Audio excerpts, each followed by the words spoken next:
Seperti yang terlihat di SD Negeri Sukakarya, Kecamatan Sukatengah, Lakitan Ulu, Terawas, Kabupaten Musirawas. Kepala SD Negeri Sukakarya, Musadi, menjelaskan, berdasarkan surat edaran Bupati Musirawas dan Dinas Pendidikan setempat tentang pembelajaran tatap muka terbatas di masa PPKM, pihak sekolah saat ini telah menerapkan kegiatan tersebut dengan menerapkan protokol kesehatan ketat bagi para guru dan siswanya, seperti wajib memakai masker, mencuci tangan, mengecek suhu tubuh, dan menjaga jarak. Dengan sistem pembelajaran, setiap ruangan kelas berisi 50% siswa dengan jadwal pembelajaran dibatasi 2 hingga 3 jam.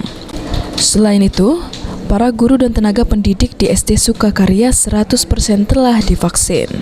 Saat PTM SDN Sukakarya ini sesuai dengan edaran Bu Bupati Kabupaten Musirawas, kami belajar 50% dari jumlah anak itu belajar tatap muka terbatas dengan belajarnya itu 2 atau 3 jam tanpa istirahat. Untuk kesempatan lain, kami tatap muka terbatas ini yang utamakan yaitu mempersiapkan prokes. Pertama, air yang mengalir sudah ada di depan kelas itu, kemudian sabun, lap tangan, kemudian jaga jarak. Cek suhu tubuh di depan kelas itu untuk mengetahui tensi anak. Untuk kesiapan guru sendiri, kami alhamdulillah guru dan tendik itu sudah 100% divaksin.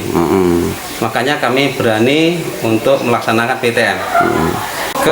Kesiapan lain, Satgas kami sudah terbentuk sebelumnya, yaitu berdasarkan kami musyawarah dari wali murid dan komite dan dewan guru membentuk Satgas.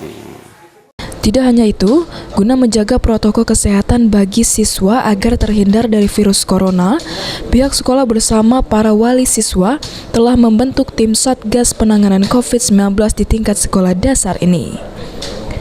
Adi Arianza, PAL TV.